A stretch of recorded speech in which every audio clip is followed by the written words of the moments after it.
Hello, everybody, and welcome back to another episode of Watching the Boxes Fantasy Basketball Podcast, hosted by #basketball.com, your home for the very best tools and articles for your fantasy basketball winning ways, the key to success in your fantasy basketball league runs through #basketball.com. I like that. I'm going to go with that's their new slogan. It's not very good actually, but their site is much better than the slogans I make up for it at #basketball.com. Go check them out.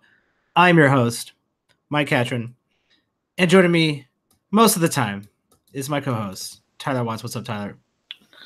I thought you were going to give me a cool nickname like King of the Waiver Wire or... No, that doesn't sound accurate.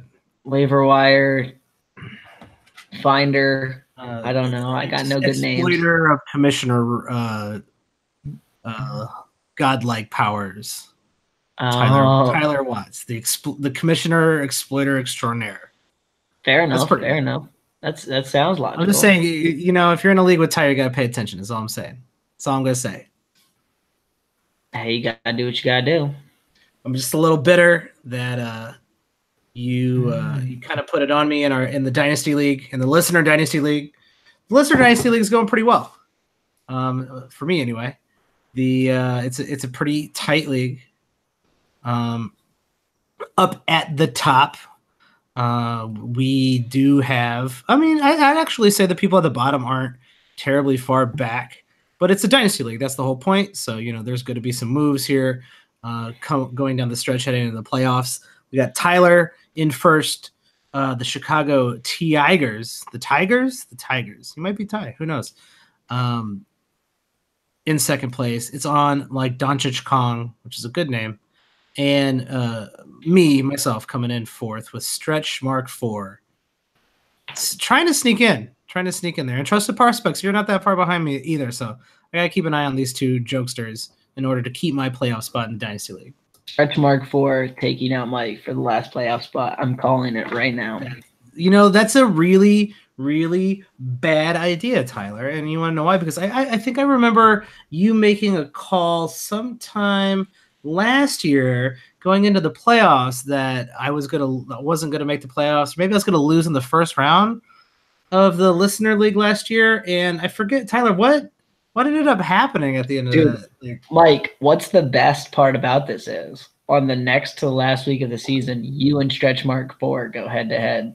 Ooh, that is nice. For the playoff spot.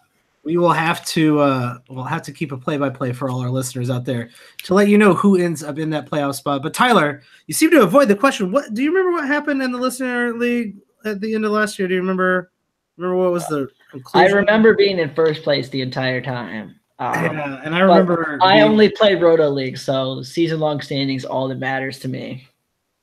Well, that's nice and all, but I remember coming away as the first and only Watching the Boxes Listener League champion after a lot of shit talking by Tyler. And as of middle of January, I only got 3 more months to talk shit because I am not going to be winning the boring Listener Redraft League. I have a chance in the Dynasty League, but the boring Listener Redraft League, Strange Toms and Mouse to Feed are kind of running away with the whole thing with Tyler. You're not very far behind. You're having a good year. You had a lot of good predictions going into this year. Seems to be Tyler's year.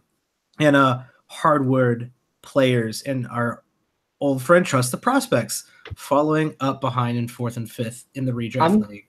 I'm glad that you're not in last place anymore in this redraft league. Though you move it up a little bit. Yeah, I'm also glad that I am not in last place in this league. I'm coming for Triple Double Podcast. I'm coming for the Kitchenator. Not a bad name. It's gonna be a bad finish.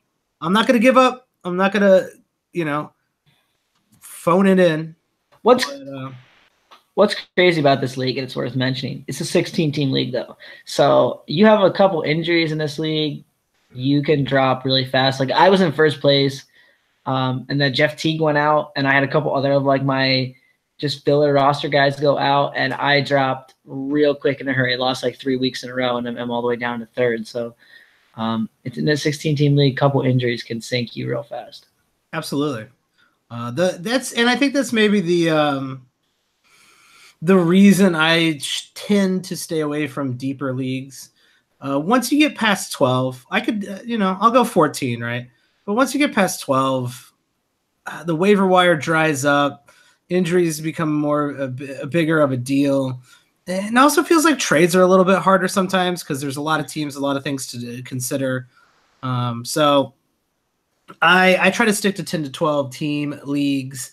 And one of the most not interesting leagues. Well, that's interesting, but definitely one of the different leagues I've ever played in this year is from our old friend Alex Reichland. He started a 3-category experimental league. So we lobbied the Fantrax team to put together a specific, categories for this league. There's only 3 categories that matter. And one of those is points. The other one is assists plus rebounds. And the other one is steals plus blocks. So it's kind of a streamlined fantasy basketball league. And we also did a little bit of maneuvering with the positions. So we have a point guard, and then it's guard, forward, forward. And then you got your kind of like your wing. So you got 2 positions that are both the 2 and the 3. And then you got your bigs because you don't have really centers anymore. So we have 2 positions that are power forward and center, and then 2 flex positions. So it's a very weird league. And I don't know if I enjoy it more. It's not non-enjoyable. It's interesting to try to figure out who's got the most assists and rebounds together. Like you can go in different strategies. You can pile on the guards. You can pile on the bigs. Currently in 4th place behind our really needs to come back on the show. Old Roto Kyle. Kyle McCown is barely ahead of me by 3 spots. Hardwood Playas is also playing well in this league, so he's doing well in both these leagues. And coming in first is someone named I Am Trying Jennifer. I feel like I need to understand what the hell that team name is. I'm Trying Jennifer. Secretly, that's just me dressed up in a wig. It might be. Tyler does go by Jennifer on the weekends. So I don't know if I could recommend playing in this type of league, but if it does bring more kind of casual people over to eventually playing in a 9-cat roto league or even an 8-cat head-to-head league, if this is a stepping stone or just like, that first bump before you get fully addicted to the drug that is fantasy basketball, then I'm for it. I'm for people trying new things, and can't say that I'm there's a whole ton of strategy, but also it's a fun league to be in. Well, and I think too that like anytime you do a different league, I think there has to be a more dedicated group because you can't just print off anybody's rankings from on the internet. You got to kind of make your own, and you got to make your own decisions. And I think that a lot of times widens the talent disparity in a league, and it also just makes things more fun, right? Because I can definitely say I was smarter than Mike, right? I didn't steal my information from anybody if we play in kind of a different league. So I always think those are kind of fun. Yeah, that's a weird, very specific example that you gave, but I agree with you. That does make the leagues more fun when you have a dedicated group of people, and you don't have to know the people, but it's nice to get a few experts, a few people that you're going to be able to talk shit on Twitter, and you're going to be able to they're going to be dedicated to playing in the league instead of just shitting the day away. But that is enough of the recap. But I want to give a shout out to our Patreons. Basically, a majority of our Patreons are in these listener leagues. They've been a lot of fun this year, and we're going to take your feedback, obviously, in improving the leagues going into next year. If you want to do different formats, if you want to make the league smaller, I think we're definitely going to do that because that's what I want. And we really appreciate you guys putting in the effort. They are a dedicated group of people, which is the people we were just giving compliments to. So shout out to our Patreon subscribers. If you would like to help support the show, go check out patreon.com/watchingtheboxes. And really any level of subscription helps go to keep this show running and to make it better. And we appreciate all the support we've gotten. This year, it's been incredible, the amount of support we've gotten. And so we really want to thank our listeners out there, especially our Patreon subscribers. Tyler, are you ready for our waiver wire weekly diatribe, where we will probably talk about Emmanuel Mudiay and two other people that we always talk about? I'm always ready, Michael. I mean, in this week's go around is actually a little bit different than it usually is. I do not see Emmanuel Mudiay out here on the getting picked up in a lot of leagues. Hopefully, that means people have already picked him up. So we're not going to talk about Emmanuel Mudiay for the very first time on any waiver wire podcast. But we are going to talk about Alex Burks. Like, hey, welcome to the party. That's not a real person. No way. Alec Burks for the Cleveland Cavaliers has been playing starters minutes and actually, being standard league relevant for the last week or so. And, well, props to Alec Burks. It's not really something new. I mean, we've seen flashes of him being standardly relevant for kind of 3 straight years from 2013 to 2016. Now, there were a lot of injuries there, and then just he hasn't really gotten the minutes since then. So I guess this isn't super, super surprising. Well, he's definitely had flashes. You're absolutely right by that. But this entire year, he hasn't been. He's been playing 23 minutes, being fairly mediocre.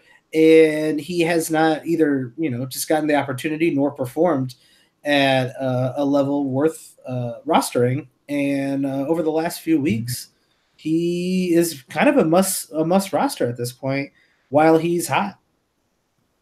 Yeah, and it's a dangerous one in a little bit in the sense that it could dry up at kind of any moment. I mean, would you be surprised if he went back to playing 23 minutes? The Cavs have 9 wins. They're clearly in the race for the bottom, not the race for the top. So that's what we're saying. And I think at any moment they could kind of just shift and go in a different direction. I mean, they're playing Cameron Payne some minutes now. So would it be what a tragic franchise you have to be to have Cameron Payne on your roster? Yeah, I mean, Dellavedova Vadova was playing a little bit over, Alec Burks for a while, and so it would be shocking to see that kind of thing happen, or Cameron Payne get the minutes. No, that would be super surprising. But I mean, sure, ride a hot hand. In their last game when the Cavs beat the Lakers, played 33 minutes. He got 13 rebounds, which probably isn't going to happen very often, but he scored 17 points, 4 assists, a steal, 2 3-pointers. He's fine. I mean, he's ride the hot hand and ditch it when it's gone. Yep. That's all you can do. I don't think there's anything to be terribly excited about with Alec Burks. We know what you're getting, and while he's playing hot, give him the start. That's the way you got to do it. Let's talk about a few more of these waiver wire guys out here. Kelly Oubre Jr. has been picked up in a few leagues. He did have a decent stretch of games here over the last basically just 3 games where he's been playing 30 plus or more minutes a game. And I was pretty much the maybe not the first person. I'm not going to say I was the first person, but I was standing completely on Kelly Oubre Mountain after the trade from the Washington Wizards, declaring that if Kelly Oubre gets into that starting lineup, gets into the starting role in Phoenix, that he would be a must-own standard league player. And with these starting minutes, I feel like he is kind of proving that is true. The problem, Tyler, as always, how long will these starting minutes continue to last with Devin Booker out? Yeah, Devin Booker's due back on Tuesday, so probably when you're listening to this. I actually Googled Devin Booker's name to make sure that this report I saw earlier was correct. And would you like me to read you? So there's 3 headlines kind of in the top when you Google Devin Booker. Okay. Would you like me to read you the 3 headlines, Michael? Because I think some of these are pretty funny. Yes, please do. Okay, so headline number 1 says Devin Booker to return Tuesday after 3-game absence. Okay, that's some good news. Yeah, all right. That's standard. Number 3 is Devin Booker pledges to donate $2.5 million to Suns charities. Oh, that's great. That's really good news. What a good philanthropist. Like that's great. Okay, and the last headline says Devin Booker allegedly got IG model and high school sweetheart pregnant at the same time. I mean, that's very specific news. So apparently Devin Booker, a man of many pursuits nowadays. Like at the exact same time? Because that's fucking amazing. That's what it says. At the same time. Impregnated 2 women at the exact same time. I mean, hey, Devin Booker's known for shooting his shot, so he must have shot his shot all over the place in that room and whatever the hell else was going on in there. Props to Devin Booker for getting 2 women pregnant at the exact same time. I'm impressed. I'm not even mad. So that's what Devin Booker's been up to, I guess. Huh. All right. Well, maybe if he wasn't injured all the time, he would be playing a little bit more basketball and not shooting shots everywhere in wherever he was getting those ladies pregnant. Hey, congratulations on being a future father, Devin Booker. Maybe. What is he, like 20 years old? He's 22. 22 already. Man, he's getting old up there. He needs to stop being injured in order to make that next contract. Yeah, I don't think there's any worries there. Yeah, probably not. Let's talk about the next guy on this waiver wire list, a guy I wasn't expecting to be on here, but he is on here for a very particular reason. JJ Barea is out basically for the rest of the year, and Dennis Smith Jr. is still out. And that means Maxi Keebler is... Wait, what did you just say? Maxi Klebler. That's a terrible name. No, it's not. You didn't get it right still. I don't know how to pronounce this dude's name. It's Maxi Klebler. Klebler. Maxi Klebler. Terrible name, but I thought it was funny. You thought he was a Keebler elf, like those people who make the cookies. Yeah, I mean, he kind of looks like it in his little picture. He's got a little head, small looking head. Maxi is is an elf name, I would assume. It's a standard elf name. No, Maxi's a standard elf name. Look it up. You're just making up stuff now. No, go to Google right now, everybody, and type in Maxi the elf, and I guarantee you something comes up. 100% a search result will occur if you do that. I guarantee you. Definitely not. So, I mean, that's how Google works. You put it literally anything. It said stuff about scooters. Yeah, I mean, the Maxi the scooter riding elf. I don't think that's anything. That wasn't a fairy tale in the East Coast there, Tyler. That's a central, middle of the country kind of fairy tale. Just, I think, in your house, maybe. There's a lot of Germans. There's a lot of strange fairy tales in the Midwest. So there's a lot of old stories for the old country wandering around here still.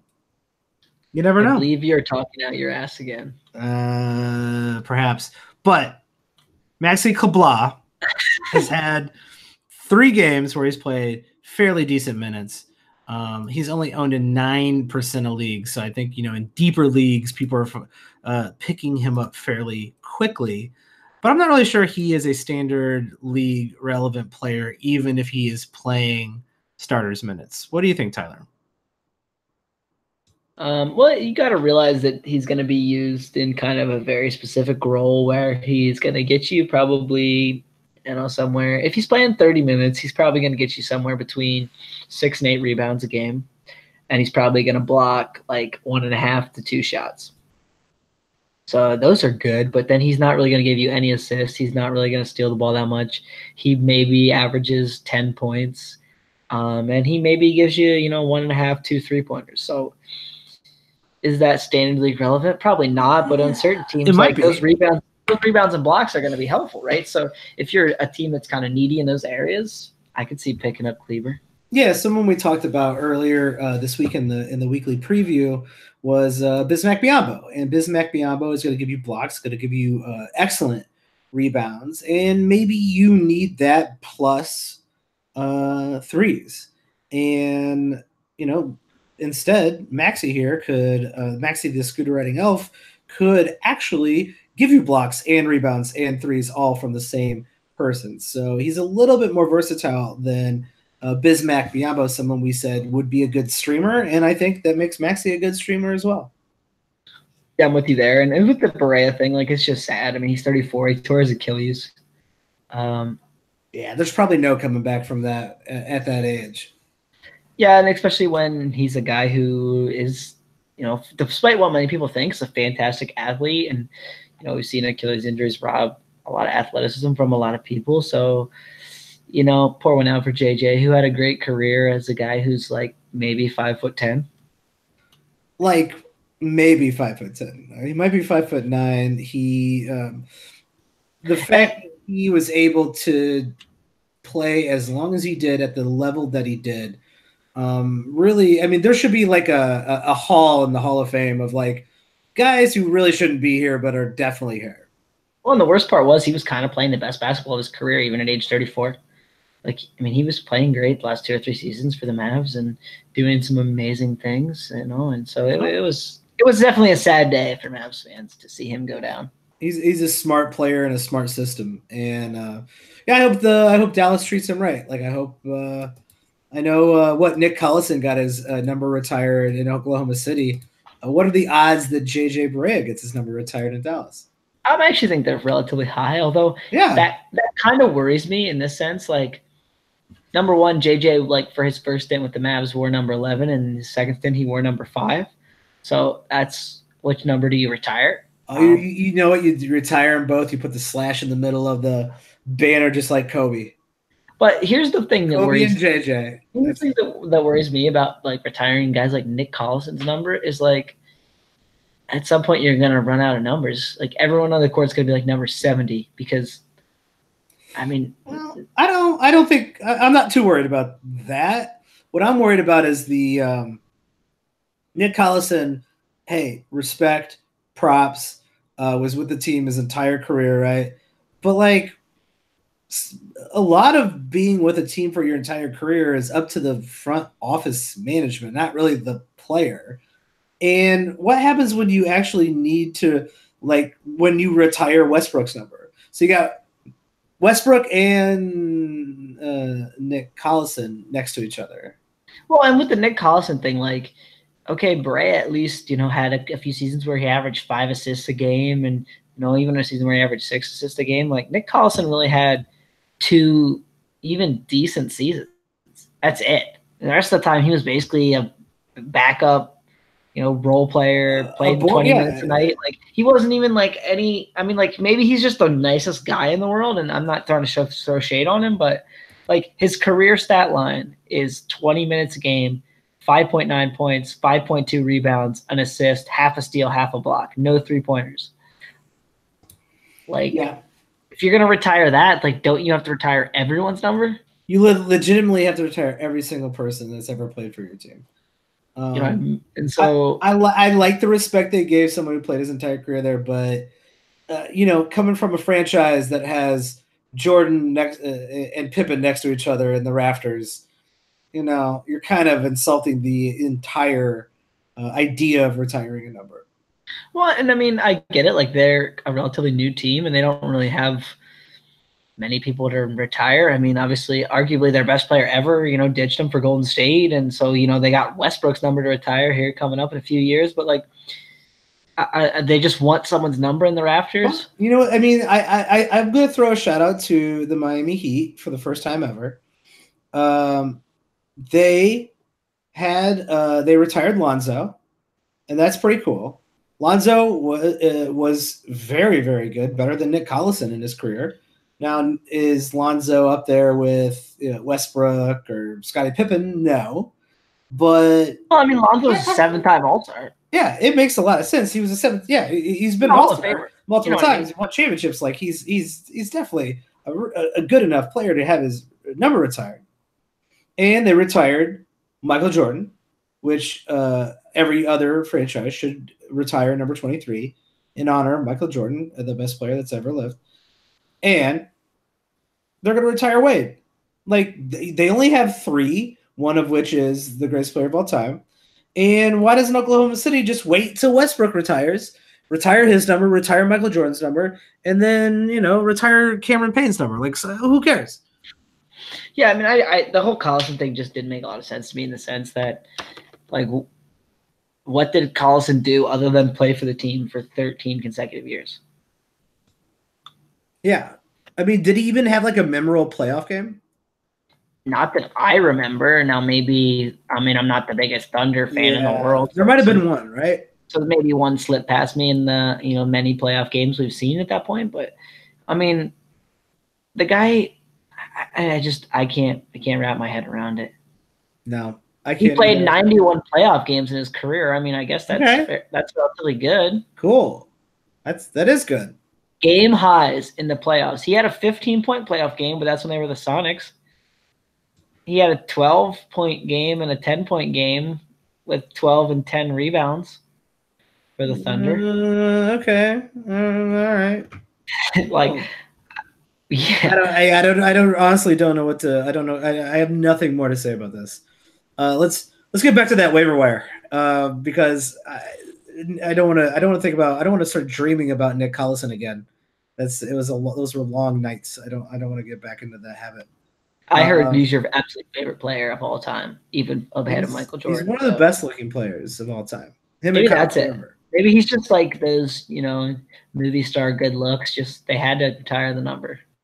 That could be it. He could have just kind of movie star swindled his way into a retired number. So props out to Nick Collison. I want to talk about somebody on this waiver wire that I thought I would see on the waiver wire a lot more. And this is a guy who probably got drafted, probably got dropped, and it's kind of been a disappointment. But here he is, sticking his head back in to the rotation. Mario Hezonja for your New York Knicks is, over the last few games has been playing decent minutes, getting good steals. And getting some good rebounds too. Mario Hezonja, we've kind of saw what he could do in Orlando when he played starters minutes, and he was standard league relevant. And here he is playing about 25 minutes a game, and I mean his steals are out of control right now, but worth owning if he's going to be playing. I think 25 to 30 minutes a game. But once again, it's the New York Knicks. Right, Tyler? Yeah, and now's a kind of bad time to pick him up in the sense that the Knicks are playing that London game this week, so they only play on Thursday, and that's it. Now they do have 4 games that's next week, which is kind of nice, but I still have no trust in this rotation, and if they literally put him back down to like 20 minutes a game starting on Wednesday, I would not be at all surprised. They just can't really decide who to play, and that's a little disappointing. Yeah, I mean, there's nobody else. If this is really the best guy on your waiver wire, man, that's a tough league, number one. Yeah. And number two, like, good luck. I mean, sure, you can ride a hot hand here, but I think Old Fizdale is going to let you down relatively soon. Yeah, I think he is definitely going to let you down. If I could promise that Mario Hezonja would start for the rest of the year and play 28 minutes a game, where would you think, from here on out, where do you think he would rank overall? Good question. I mean, we've seen Hezonja be a pretty good steals guy the last 2 seasons, but he's still inconsistent.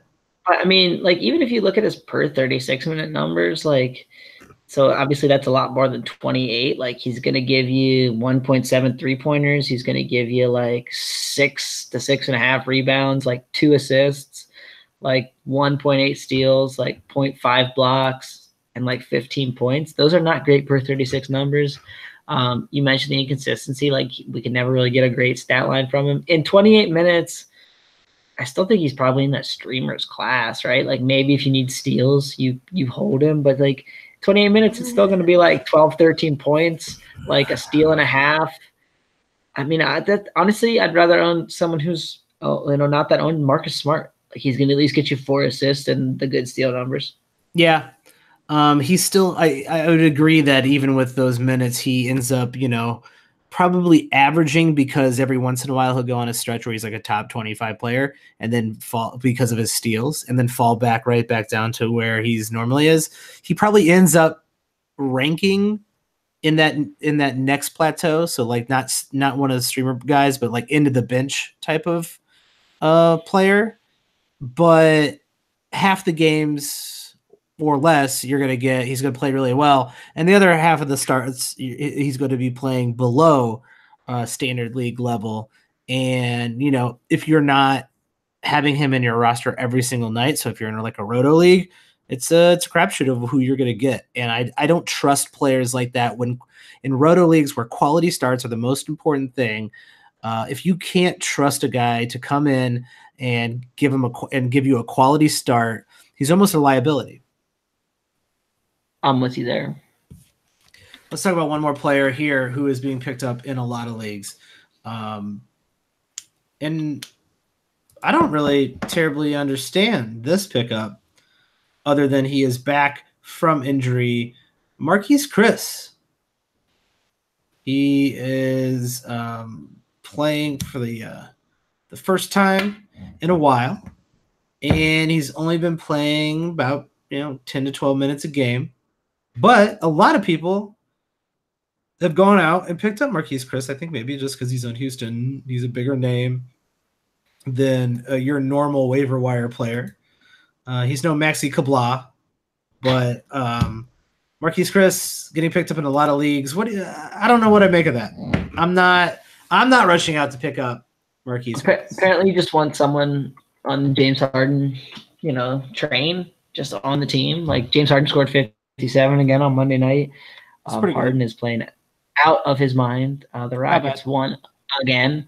I don't know if you're going to pick up anybody from the Rockets on the waiver wire. It's probably Austin Rivers. Like, at least he's had a couple good games in a row, and he's shooting a ton of 3-pointers. So if you need points and 3-pointers and a few assists, like, Rivers is handling the ball a little bit. For the Rockets, I could see him averaging 3, 4, 5 assists a game, especially while Chris Paul's out. He's playing a ton of minutes. He's taken 7 3-pointers a game, and he's shown in the past to be a pretty good 3-point shooter. So you could get some decent points, some decent assists, and some decent threes from Austin Rivers. Like, that's a guy to pick up until Chris Paul comes back. And I don't understand the Marquise Chris thing. He played 7 minutes on Monday night. Yeah, I think maybe it is people trying to capitalize on Clint Capella's injury. So Clint Capella is going to be out for 4 to 6 weeks based on his right thumb injury. And I think maybe people think Chris is going to be the benefactor of that. But against the Memphis Grizzlies, he only played 7 full minutes. I don't see him being the benefactor at all. I mean, I think they're going to probably rely a lot more on PJ Tucker, I would think. Yeah, they're going to play small. I would think they're going to play Nene 15 to 20 minutes a game. That would be my guess. And then they're going to rely on guys like Gerald Green, Gary Clark, PJ Tucker, Daniel House, and they're just going to go, kind of 5 out small and try to shoot a lot of threes and score a lot of points and hope to hold you. Oh, that's at least a fun brand of basketball to watch, unless you're falling asleep to James Harden's 33 field goals and 18 free throw attempts to get to 57 points. Honestly, cool, I guess. 57 points is pretty amazing. 33 attempts is a lot. Well, and a lot of people, say about, they play such a great brand of basketball to watch. Honestly, the whole Harden getting fouled 15 times a game kind of slows the pace down for me a little bit. And yeah, makes it a bit monotonous. He gets fouled a little too much, and good on him. I mean, he's great at drawing fouls, and his, he's great, but like the games just seem to drag on a little bit, and they're not my favorite team to watch for sure. No. That's not to say that I don't enjoy watching them. It's just I think his fouling, him getting fouled takes a long time, man. It just breaks the rhythm up a little bit too much for me. Yeah, it is not my favorite brand of basketball to watch either. I mean, I would say I almost would rather watch the Chicago Bulls and whatever Boylan Ball is, but there's not one statistic that you can look at that makes Boylan a better coach than Fred Hoiberg. There's just not one. It's just not out there. It doesn't exist. So at what point does that become a failure of management, right? Like 2 years ago, Tyler. 2 fucking years ago is when it became a failure. Well, I mean, like, and the coach you keep hiring keeps not being good. Yeah, like it just seems like they're hiring off a list that they had in 1998. Like, okay, we need a coach who is tough and does the right thing and is hard on the players and doesn't is about fundamentals. It's like, no, man. You need a coach that's able to understand how the modern basketball works and also can get the players to work hard and buy in. And none of that is happening. So, explain to me how they get a national TV game on Tuesday night against the Lakers.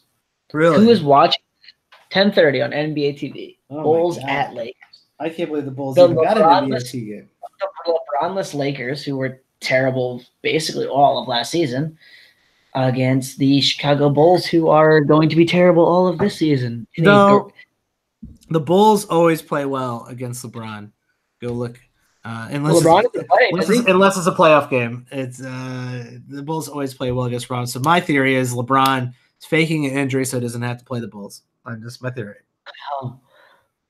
Well, that's something. Certainly an interesting theory. Yeah, it's good. It's felt like about 3 seasons to me, and I think. Maybe it's directly. I mean, it's been a long fantasy season. It feels like already it's barely half over, but I think it's felt like a long NBA season simply because the Bulls are just such a dumpster fire that every week the fire gets worse, and you're like, this fire is still going on. I feel like this fire's been going on for years, and it technically has been going on for years. So this season's felt extra long, sadly. And I'm going to try not to go to any more games, but I'm probably going to go check out Giannis when he comes to town here in a month or so. And I would recommend everybody else go check out Giannis when he comes to town too, because he is certainly a freak of nature and one of the best basketball players in the world right now.